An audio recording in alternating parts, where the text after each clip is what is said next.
Each of us has a unique career story to tell. For some, these fly high like rocket launches. For others, they're more like the game of chutes and ladders, with advances and setbacks along the way. Either way, we learn countless lessons from these experiences. And that's what we put into the spotlight here at Career Sessions Career Lessons. Join discussions featuring a variety of guests sharing their stories of ups and downs, as well as the secrets of their success and what drives them to continue moving forward. We break down the tools and resources that will help you establish your dream career and realize your professional goals. Here's your host, J.R. Lowry.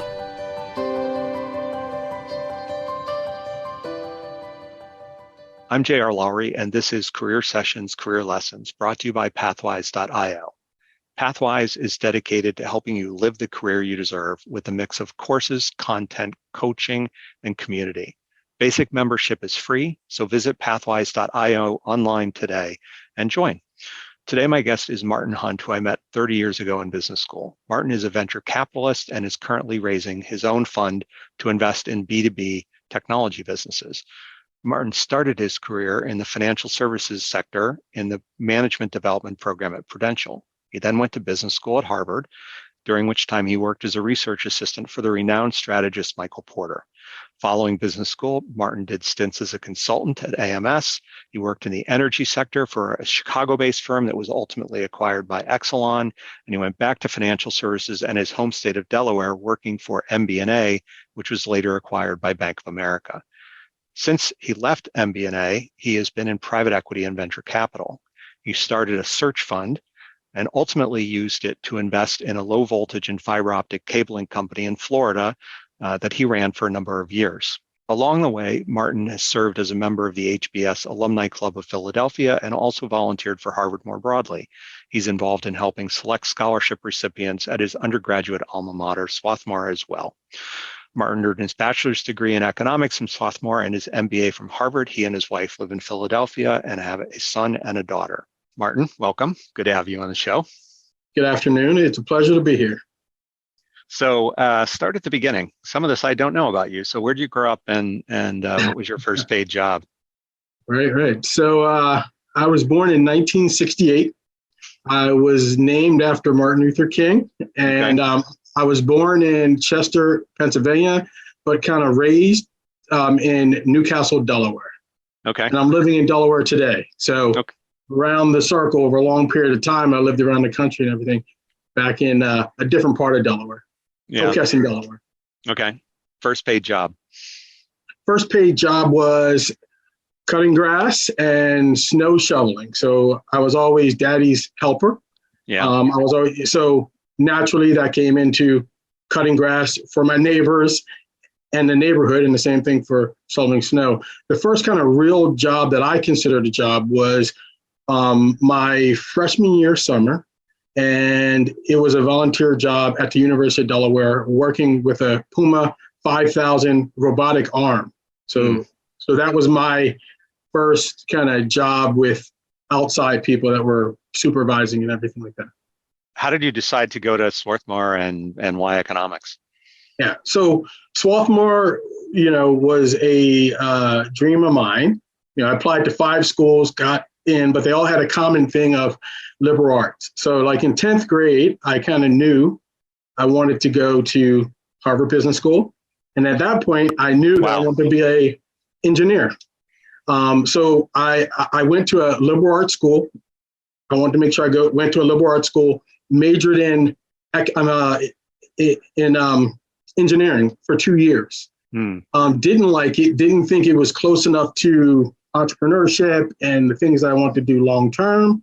And so I was like, I have to change. So I went to summer school at Harvard, knew that I wanted to go there. So I did odd jobs, took 1 course in economics, doubled up, and graduated in economics. And that was kind of a negotiated major because I thought it was halfway between humanities and halfway between engineering, and it kind of, you made models to make sense of the world and things of that sort. And so that appealed to me based on what I wanted to do further on. Yeah. I'm amazed that you even knew about Harvard Business School in 10th grade. Yeah, well, you know what? My grandfather would read the Harvard Business Review all the time. So every time I went there, it would just sit there. And every time I would hear a story of a entrepreneur, it was these Harvard guys. And it was a Harvard case study. And so I would read these case studies. And I was like, hey, you know what? I kind of want to be a inventor, invent things and do, things like that with technology. And so, it kind of made sense that that's where I wanted to go, knowing that, hey, I wanted to be well-rounded and liberal arts and all that. I said, hey, but to finish off, go there because that's where the stories are made. That's where I meet people like you, right? So it was a dream come true. Clearly, I could have gone to other places, and I would have if I didn't get the opportunity. But I got the opportunity, and I think it was a good choice. Yeah. So I can remember distinctly when I first heard about Harvard Business School. I was a freshman at Duke. It was probably a month into the school year, and they were looking for volunteers to do one of these phone-a-thon kind of things, where you call out to donors and you're asking for money. And so the woman sitting next to me was on talking to somebody and that she knew. And she's like, oh yeah, so-and-so got into Harvard for his MBA. And I'm like, after she got off the phone, I'm like, what's that? And I literally had no idea. That was really the first place where I even understood that there was such a thing as business school. So I was pretty naive coming into it. So you decided you didn't want to do the engineering route and you ended up in economics. What did you envision yourself doing when you were still an undergraduate? What was your perceived professional path? Well, long term, I thought I would be an entrepreneur or running a Fortune 500 company, as a lot of the Harvard MBAs did, right? So It was one of those two. And in my thought process, it was build all the skills, do all the jobs such that it gave you a good point of view on how to run a business well and kind of how to be a leader. And then you'll know which way your path will take you, Fortune 500 route, or, to start a business and do something like that. So, so I did a little bit of both. And, I'll tell you about how, the winds and the roads. That we all have. That's right. Yeah. How'd you end up at Prudential? They had a management training program, advanced management development training program. And a lot of folks from Swarthmore College went there. And so it was a natural way that I thought I would learn some basic skills of a Fortune 500 company. At that time, it's a big company, 100,000 people. Prudential was big. And, the program was a rotational program. And so I thought I would get a general view of business and all that. You were in a rotational program. That's how it worked, right? So what do you feel like you got out of that relative to what you think you might have gotten just from a normal job? I'm always curious to hear how people... Amazing. Yeah. So first you get a class, right? That comes in with you of these superstars from all over. So we had a class of 10 to 15 people. They came from all over. You got a chance to meet them. That was a great thing. You had a training program for 6 to 9 weeks, and then you all went off and kind of did your different assignments. So that first part I thought was helpful for me to meet people from all different schools, was very nice for me. And then I got a chance to do some absolutely stellar assignments. And those assignments, I think, kind of, made the metal of kind of the person I am in terms of, how things work. The first rotational program was Prudential Printing Press.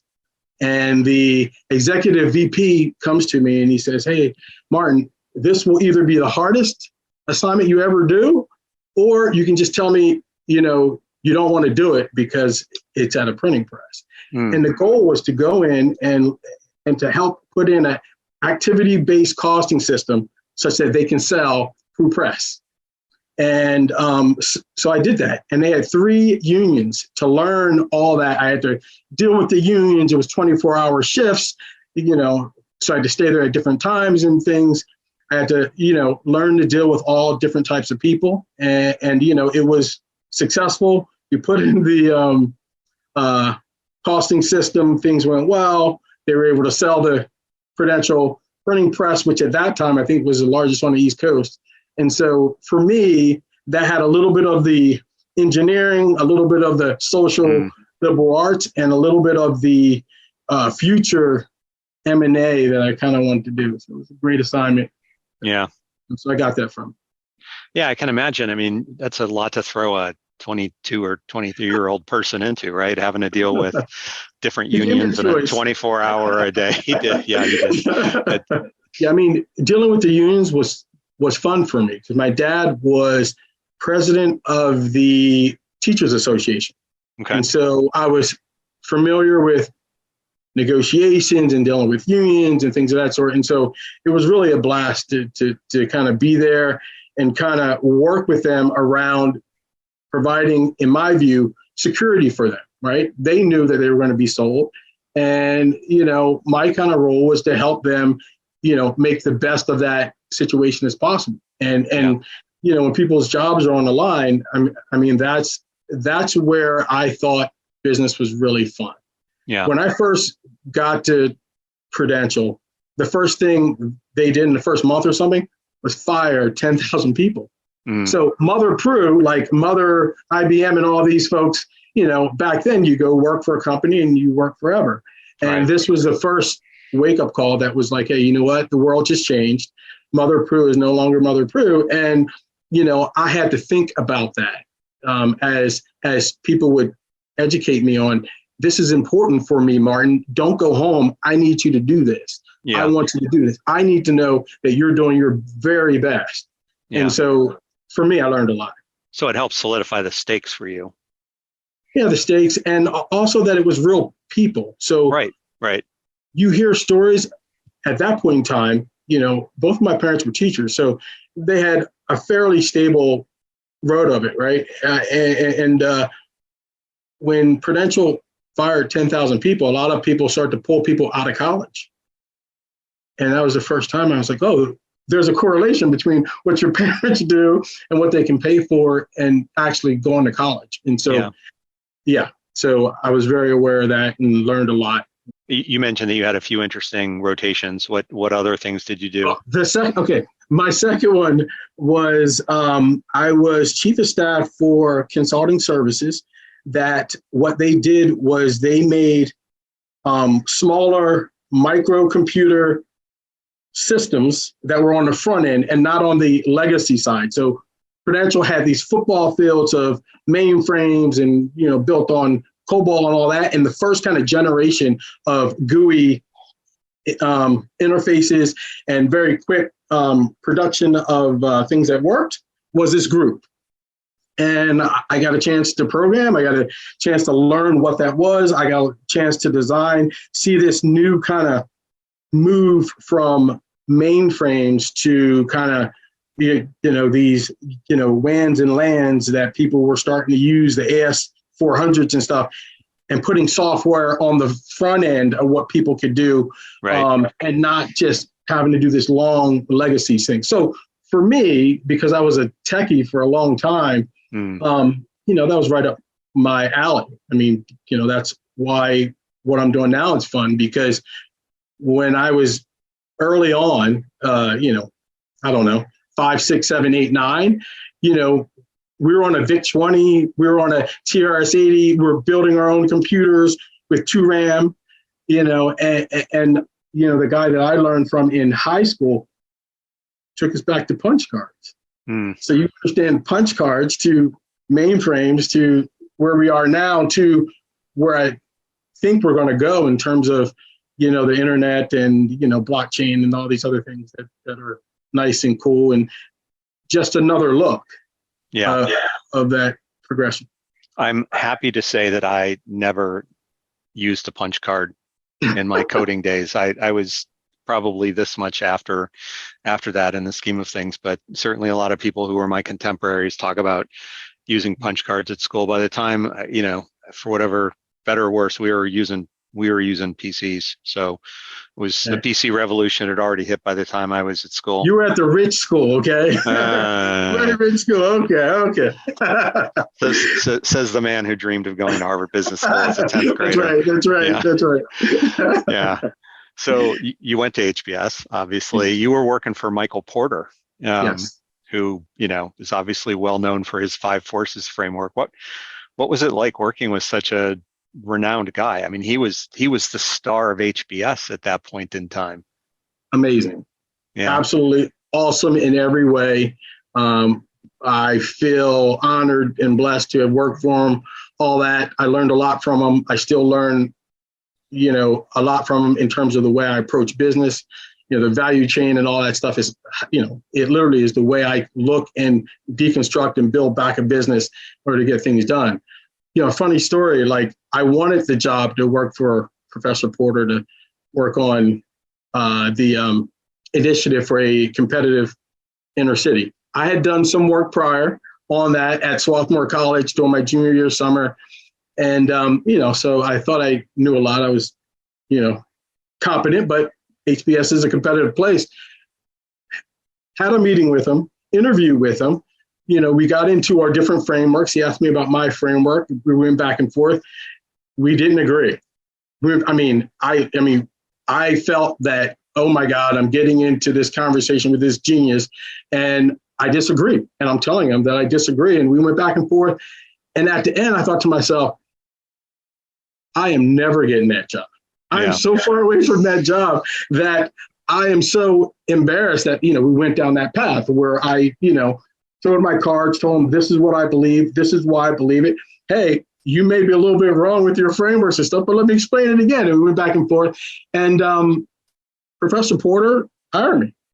And I think that kind of tells you the type of person that he is, right? Mm. That A, the type of person he is, and B, the type of people that he wanted on his team to kind of push forward his kind of theory of the competitive advantage of cities. And in this case, to apply that to inner cities. So it was really fun. It was a great group, and, it's still in existence today. And so, I've checked back at different point in time. So it was a blast. He was amazing. He asked me a question. He said, well, tell me about women businesses and tell me about Black business. I said, well, everyone knows about Black business. Let me just tell you about this, and I'll do a little bit of research. And I did some research, and, so we did that, and that was good for the time being. I turned that research into a book that's called The History of Black Business. And so after I graduated, I said, hey, look, this study is so good. I think everyone should know this. We can write a book. What do you think about that? And he wrote me a check. And he was like, go, and let me know what you need. Well, I was working at that time, and I didn't get the book back. So I sent the check back. I said, I am going to write the book, but I'm sending the check back now. 2 years later, I wrote the book. The book came out, and I'm glad that I wrote it because it really is a summary of the history of Black business in America up until that time, which was like 1998. So that's Michael Porter to me. He's inspirational. He's rigorous. And he's a real person. Now, we were lucky to be at HBS at that time, right? Because we had Clay Christensen, first year, a legend, right? We had Howard Stevenson, right? We had Bill Solomon.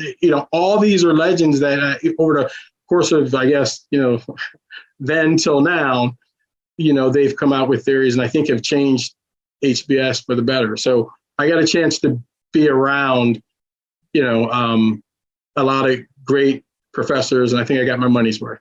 Yeah, there were definitely some big names there. I did not get into Solomon's class. That was very hard to get into. And so I ended up taking that class with a different professor who had come out of the cell phone industry, if I remember right. All right, so then you went to CGI after HBS. So how did that fit into the Martin Hunt master plan? So a guy named Charles Rosati, who was kind of a World War II whiz kid and graduated from HBS, came back to HBS, and he was pitching this firm, American Management Systems. So it was before CGI bought American Management Systems, and I bought into that, right? So he was talking about how technology and computers would change the world. American management systems was all about getting technology into business and all the work around that in order to help businesses be more effective. I was coming off working for Professor Porter, which is strategy. I thought I was pretty good in strategy, and I was like, you know what, strategy and technology, those are two of the hallmarks of what I believe helps make a nice, disruptive, value creating business. I would love to go work for him. And so Charles Rosati, I thought, was a special guy at that time. He later on went to become the head of the IRS, I believe. It was a great firm. It was one of those startups that grew at 25% for 20 years before they were acquired. So it was one of those tech firms that was part of that wave, the whiz kids World War II wave that kind of helped add technology to American business. How did you then end up at Exelon? Exelon. So after a while, I was like, look, I want to do something bigger. I want to be part of the change of the world. What could I possibly do? So I was restless, and also the life of a consultant weighs high. It's hard. I was like, honey, I want to have a child. We want to start a family. And my wife was like, well, we're not starting a family until you're not doing consulting. That ended consulting. So I started to look around. A mentor of mine, or a family friend, or a person, heard that I was looking. I heard that they were, they were going through or taking this company through deregulation in electricity in Chicago. And I was like, well, if they're going through deregulation, that means a lot to me. That means the industry is going to change. I'm going to like that. I'd be part of the strategy group. I'm going to like that. And at the end of that, I think there's an acquisition, and I'm going to like that. So all of those things made me really want that job. And I interviewed for the job, talked to the senior management, and they were able to bring me on board. Yeah, it was great in Chicago. Now, when I got there, the person that brought me there, who was a mentor and a hero, Leo Mullen, left to go become the CEO of Delta. Sorry. And he hired Jim. Jim as the CFO. So he was like, hey, if you want to come down to Atlanta, you can, or if you want to interview. And I did. I flew down. I talked to Jim for a little bit, and I decided to stay in Chicago because we were already committed to there. We had friends there. We knew that was going to happen. And, we took Unicom, which was the parent company of ComEd, through deregulation. It was amazing. It was absolutely amazing. How did you get yourself up to speed on the energy sector? Because that was new for you, right? See, the good thing about our class is that you had a bunch of experts. Yeah. And the good thing about HBS is you always felt you can call people, A. B, you always felt that you can break down the business. What's the value chain of an energy company, right? Strategically, what are we talking about? How is this industry going to change? So I said, you have generation, transmission, distribution, a services company. And if you understand that value chain and you start to break that down and you understand the dynamics of what was happening, through deregulation, then you understood the thesis for the change that was going to happen to the company. And for me, that was enough to kind of qualify me, to have enough tools, but also to learn on the job, right? So we got there and we had outstanding people. It was, it was the largest nuclear fleet in the country. And, they had stranded cost. We sold off their fossil generation for $4 billion. And then we did a merger for $16 billion. So it was an amazing time. And I got a chance to kind of, pick and choose what I wanted to do. So the very first thing was cost cutting, $200 million in a very short period of time. So that process of a large organization, understanding the value chain, being able to work with an outside consultant, it was Booz Allen in this case, but we were the strategy group to cut $200 million from the budget. That was amazing. And then to learn that we actually cut 100 million, because the other 100 was already, people wanted to pre-spend it. And I was like, a strong CEO can make $100 million by just saying no to the, no, we're not going to carry a budget over. We're going to cut the budget and we're going to move forward. And so I learned a lot around how to manage a large business, how budgets work and how they can be abused, how to kind of bring an organization back in compliance with what you're trying to do, and then also to help them move to a competitive environment, which you have a nuclear fleet, right? So as far away from competition as you can get would probably have been that nuclear fleet. And, we're bringing them to a competitive energy market. And so we did that. We sold off the fossil generation. So we had the base load. And then we did a merger with the other largest nuclear power producer, Pico, in Philadelphia, to form Exelon. And I got a chance to do that. It was amazing because everything was going on in the country. Bill was president. He had some issues, right? Bill did. And Rahm Emanuel left to go to Wasserstein and Perella, and his big deal was this deal. So he was on the deal team. So I'm sitting there across from Rahm, and he's telling his stories. and you're thinking that you're doing something great in a great industry, which is power. Everyone needs power. Major cities need to have consistent power. It doesn't have rolling blackouts and things. So I really got a chance to see a lot. Yeah. And then you ended up over at Bank of America. Yes. For something completely different again. Completely different. But the same from the standpoint of it's just another value chain. So how do you manage that? What are you thinking? And I'd already had been in the strategy group here in strategy work with Porter. I was helping start a strategy group there, MBNA. MBNA kind of grew up in Delaware. It started in Maryland, but it grew up in a AMP in Delaware. So it's our internet startup. Started from almost nothing. Mr. Lerner put $150 million down. They started to grow. Affinity marketing was kind of born with MBNA. And I had seen this because a lot of people from my high school went to go work there. And then all of a sudden they're making $1 million a year because they stayed at the same company they went to high school. And I'm coming back with a Harvard MBA, and they're like, well, you're the outside guy. What do you, Yeah. What do you know? So, but I did know strategy. And so, so I heard about a job from a friend. I said, it's in my hometown. If it's in my hometown, I should know about it. It's not DuPont, but let me fly in and see. I flew in and I said, look, I can do a lot of good here. I know a lot about strategy. If you give me this job, I'll take it. They gave it to me and I was there. Or I was almost there. It took me 30 days to convince my wife. So we drove around Delaware, and she was like, we're going to have to find a city. And I was like, well, kind of like a suburb of Philadelphia. So we drove around, we looked in lots of places, the main line and things, and finally found a place in Delaware that was acceptable from a international population and all that stuff. Where is she from? She's from Chile. So she's half Chilean, half Dutch. I met her at HBS. Okay. First year. So first year, you probably met her, right? She knows 5 different languages. Yeah, I've definitely met her. Yeah, there I just didn't know where she was from. Yeah, she's from Chile. Great woman. Good to hear you say that about your wife. Happily married, 2 kids, 2 grown kids. Great. Yep. Yeah. So when did you decide that you were going to make this jump into the venture capital private equity world?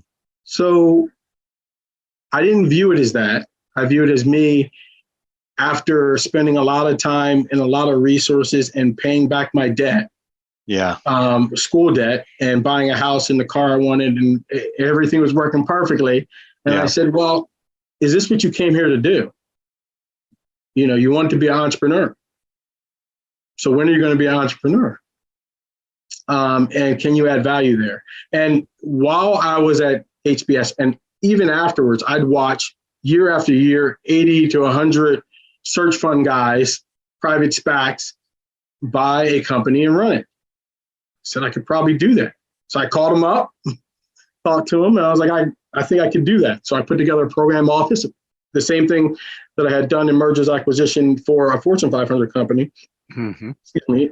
And then again at MBNA, so two Fortune 500 companies, I was going to do for myself and go find an appropriate spin-off or company that I thought I could make a difference in the world with. And so I left my job, I asked my wife, left my job with her full backing, and started HWI Partners, which I was a consultant at first. So I consulted on one hand, and I started my search fund and self-funded a lot of it.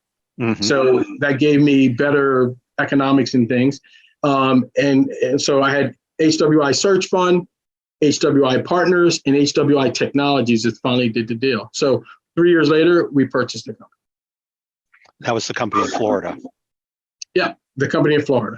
Yeah. Custom Cable Industries and HWI Technologies purchased that. It was a spinoff from Steelcase, which is a large furniture manufacturer.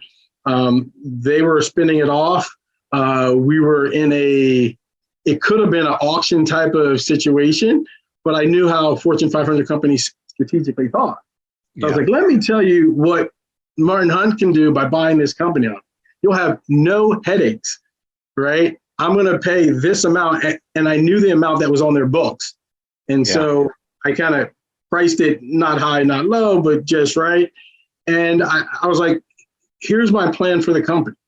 We're going to grow and we're going to do this. And here's the plan. So if you choose me, that's what you'll get. I got a chance to talk to the CEO, the management team, and I got buy-in there, and we were the choice, the buyer of choice.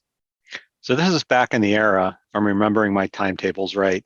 There was that whole period of time where all the product companies wanted to go into services, right? So you have a company that makes office desks and that's right, and other equipment, and they wanted to go into the cabling piece because that was a value-added services, right? And then they probably got into it and realized we don't really like this, and then along came Martin Hunt to say, "I'll take it off your hands." There you go. This is a hard to do. Why do we get into this strategically? What are we doing? All that, yes. So I understood that, and it was it was a good thing. It was a manufacturing company, so it was structured cable. So it would assemble cables on a customized basis, and then it would also do the installation. So it would wire up a whole building and things of that sort, but it would also make the customized wires, both copper, optical fiber for telecom. So telecom has these regional offices that have hundreds of miles of wires all in them, and they have to be exactly the right size, exactly going to the two pieces of equipment. We were able to do that very well. We put that on the internet so they can do it on the internet. We had a whole catalog of engineered things so they can buy it like that, made it easy for them. And, it was good business. So how did you dreamed of being a CEO from early on. Now you're a CEO, you've bought this company. What was it actually like, in the day-to-day? Yeah, well, I had always seen myself as a CEO. So at HBS, 800 cases, you're the protagonist. What are you going to do, right? Right. Grass cutting, I was a CEO, right? When I wrote my book, I self-published it. I started a company, Knowledge Express. I was CEO of that, right? Before I bought this company, we had HWI Partners. So I was running a consulting firm, and then HWI Search Fund. So this was just another step. Let me tell you a good story of the first real day, and then you'll kind of get a sense for it. So I have all these frameworks. I go through all this issue. We have the strategy right. Everything's perfect.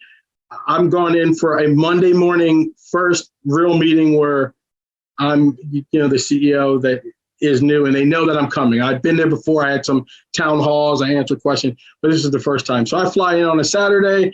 I go to this place. It has 250 employees. I start to walk. Where in Florida is this? Tampa. Okay. So I walk in. It's a beautiful place. I walk outside. I walk outside first, and I'm like, there's trash around. There's some trash in the dumpster. Things are coming out. I'm not okay. I go inside, through the security, all this, and I'm like, I go to the employee cafe, and like, the coffee looks old. Just everything, it wasn't as clean and nice as what you would expect it needs to be for a top flight place. Right. So that Saturday night and that Sunday, I cleaned it. Wow. Alone. I went to the store, bought big coffee the whole thing, bought very nice stuff, put it all around. I was super tired, went outside, threw stuff in a dumpster, cleaned up everything. So I thought it was the way tight ships are run. So on that Monday morning, I come in and I'm tired, and I pull the team in. They had heard me before talk about strategy and what I was going to do. So they knew that. And I said, well, let me tell you a story.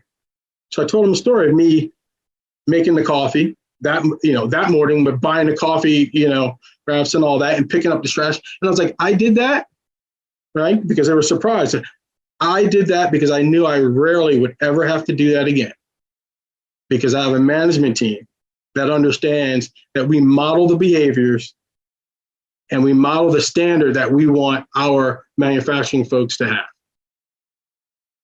Are there any questions?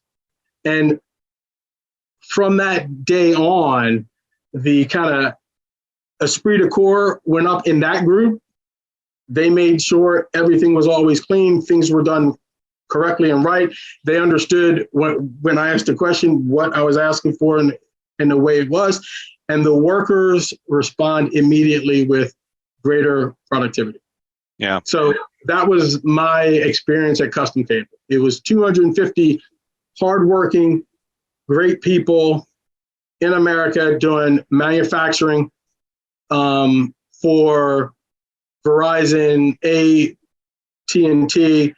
the Department of Defense, et cetera, et cetera. That's the way America should run. So what ended up happening with that company? It got sold. We won a very large contract. Yep. I turned it from being a majority contract clearly to a diverse contractor. And my shareholders didn't think it needed to be diverse any longer. And so we fought for 6 years and came to a conclusion. And that's how it exited. Yeah. So, yeah. Well, doing work for the telecom companies, they were always looking for diverse suppliers. And, the government, which is always looking for diverse suppliers, that feels like you would error think. In judgment. Yes. Yes. You would think. You would think. But money is money. $80 million contract would do things to people. And so, you're dealing with lots of forces. Yeah. So this was back when you sold the company? 2016, finally exited. So we got out of the actual company in 2010 or 2011 or 12, whenever the first lawsuit kind of went over, but it went to 2016. Wow. That's a long tail. Yeah. Yeah. If you're good at litigation, you push it out. Yeah. And that's what they did. So, so I did things in the meantime, but it was a long haul. Yeah. Yeah. So what, fast forward to today. So help us understand sort of what the last few years have been like. Yeah. So 2016, I joined a investment bank that my family owned part of. Did that for 3 years. I had an assignment there that was going to help Temple University start a commercialization program. Okay.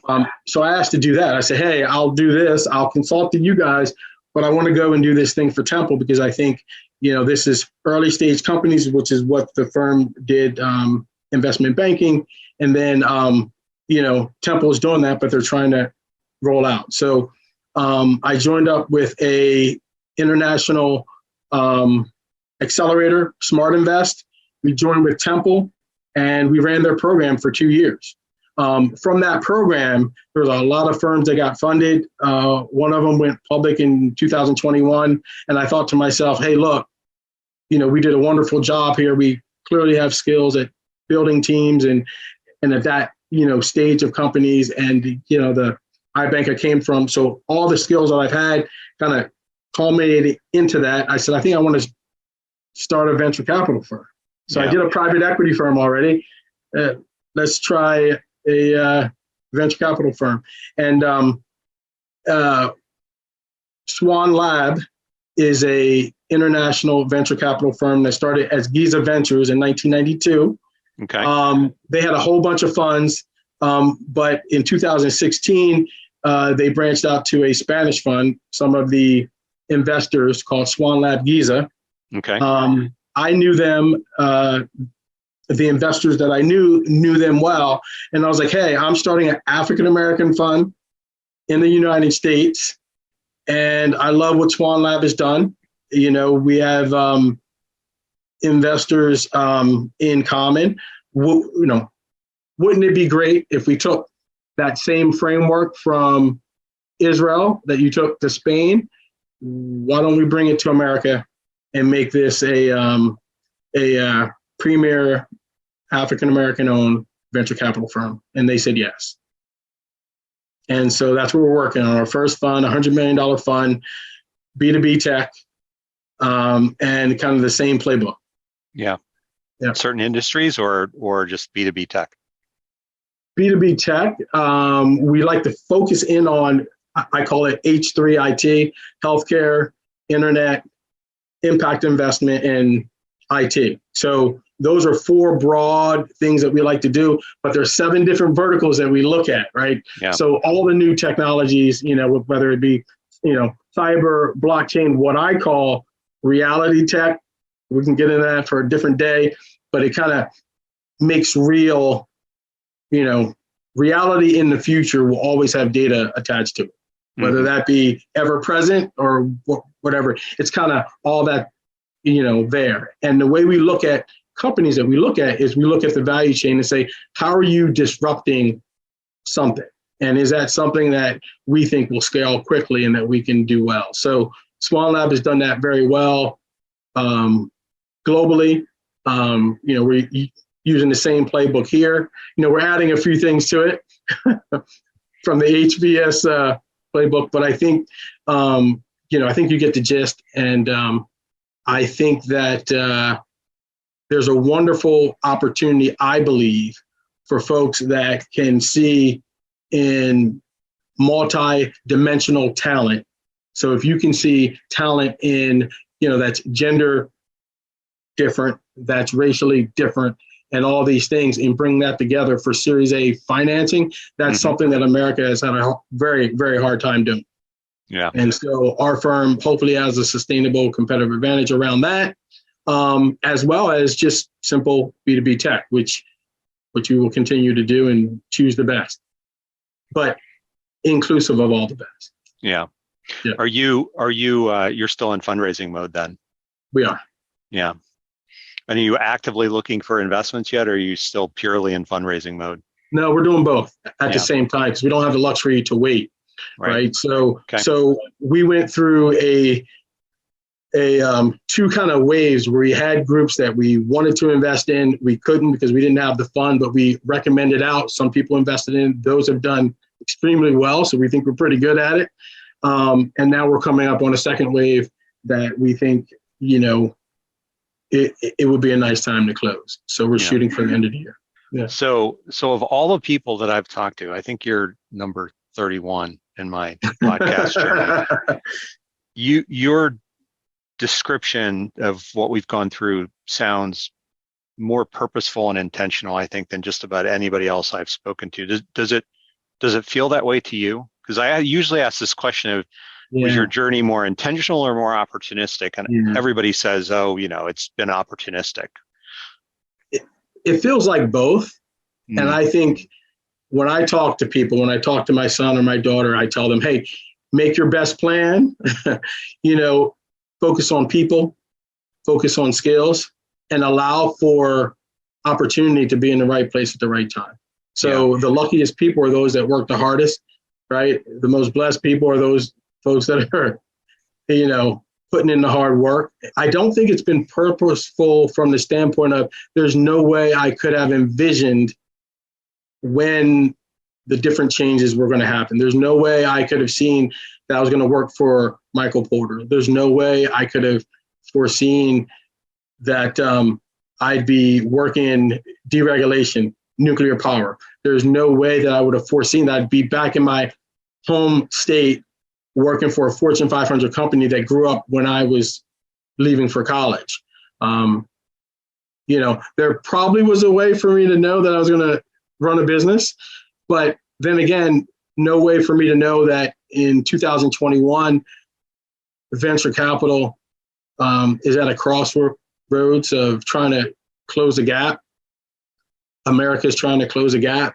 I think, the way we put it is we don't play 1950s basketball. Mm-hmm. We play it in 2022, and we're not worried what color our team is or what sex they are. We just go with the best team.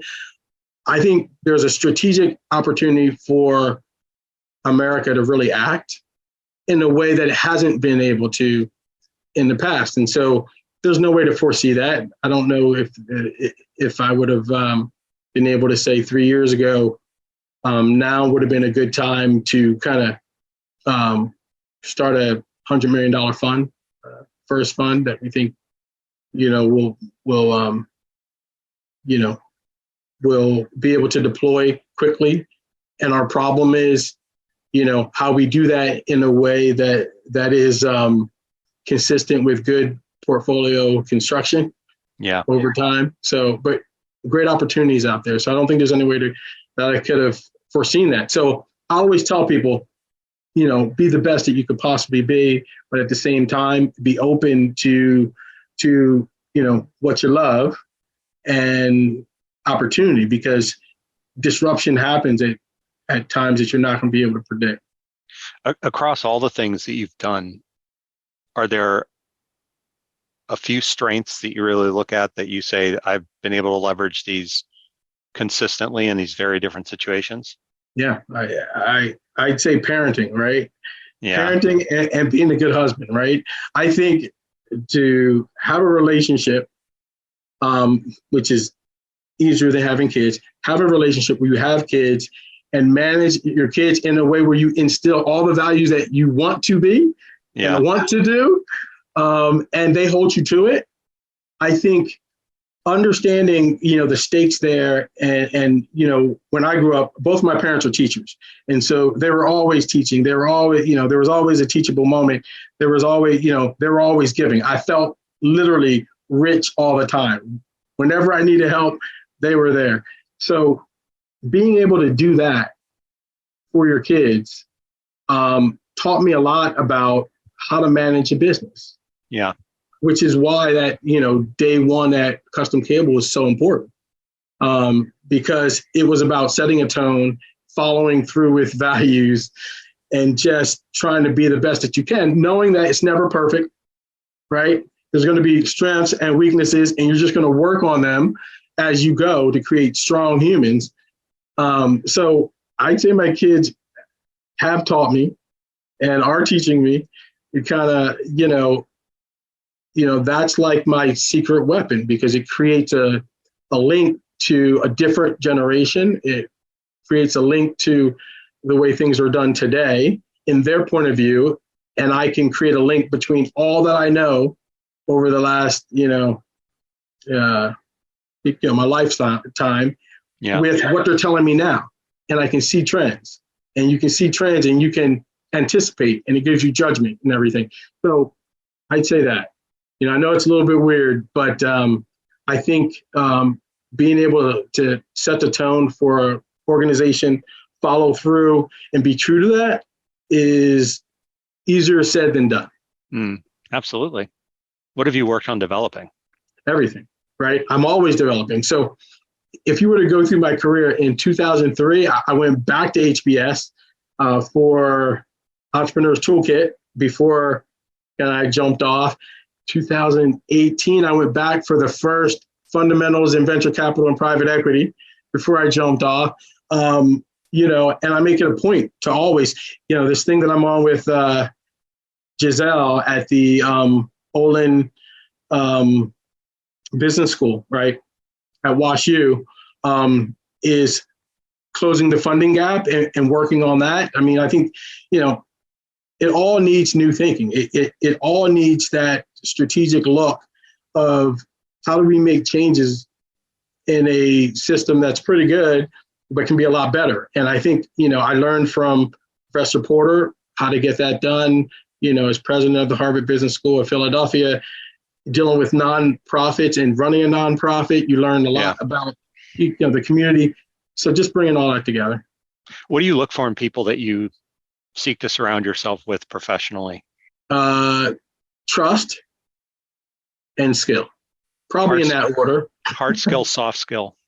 All different types of skills. So I think skilled people, as you know, I believe in education. So always wanting to get better every day, always willing to take in new information. I think that's part of a skill, right?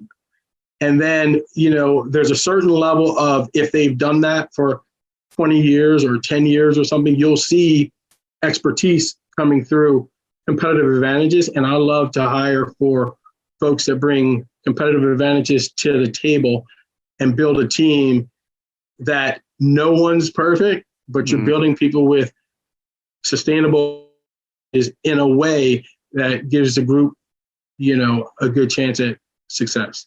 So that's what I look for. So trust, which is, there are lots of ways to test for that. And then kind of the skill set of understanding that they can learn. So when I talk to people, I ask them a lot of times, I say, well, how much stuff do you know? They say, a lot. I say, you sure? I know a lot. I'm pretty smart. I did this, I did that. Okay, wonderful. Tell me what you don't know. Is that bigger? And, you get a little bit. And then you say, tell me what you don't even know that you don't even know, and how you plan on addressing that in this role, right? So I think it's just keeping an open mind, being able to apply yourself, being able to put in the work, and to be able to trust that the intent is always correct. Yeah. Okay, 2 last questions. If you were going to go back and give your 10th grade, I want to go to HBS self advice, what advice would you give your 16-year-old self? Do what you think is right and leave it at that. Don't look back. Don't worry too much. They probably have better information than I do. So this is what I tell my son. Yeah. My daughter, right? They probably know better than I do. So I'm like, assume that your judgment is pretty good. It will get better. If you have questions, ask. If you want perspective, ask. And then you have to choose. Choose and be happy with it. So I wouldn't, tell them much except for decide what you want and kind of make that happen and go for it. Yeah. Okay. And last question. What advice would you want to leave our audience with today? The one thing that kind of stays with me is always get better every day. Anything the mind can conceive and believe, the mind can achieve. Remember that, and always at our age, look back 10 years and say, what would I have thought today? Then if someone told me it was today, and with that, that's the level of optimism you should have for the next 10 years, right? So always, challenge people around that vision, always to have that vision, because, in my view, things will always improve, be innovative, and things of that sort, especially with, I think we live in a wonderful country that has the opportunity to do more good in the future than the past. Yeah. And that, it's hard work. And so if we put in the hard work, we're the folks that can make things better. So we can own our own future. Good enough. We'll stop there. So I think, Martin, you and I have known each other for 30 years, and I think I learned more about you today than I've learned in the prior 30 years minus a day. So we've clearly done a terrible job of keeping up over the years, or probably even spending much time together when we were in school together. So thank you for doing this. Thank you. It's a pleasure. Yeah. All right. Well, have a good rest of your day. Thank you very much. You have a great day. I'd like to thank Martin for joining me today and sharing his accomplished career journey and learnings. If you're ready to take control of your career, visit pathwise.io. And if you'd like more regular career insights, become a Pathwise member. It's free. You can also sign up on the website for the Pathwise newsletter and follow Pathwise on LinkedIn, Twitter, and Facebook. Thanks and have a great day. Thank you for listening to Career Sessions, Career Lessons. We hope the nuggets of wisdom shared today help guide your path to the successful career of your dreams. This podcast series is part of Pathwise.io, which is here to help you live the career you want. We provide a comprehensive mix of career and professional development events, insights, tools, and exercises backed by a group of leading coaches and other career management experts. If you aspire to something more or just something different in your career, join us at Pathwise.io. You can find us on LinkedIn, Facebook, and Twitter. See you again on the next episode.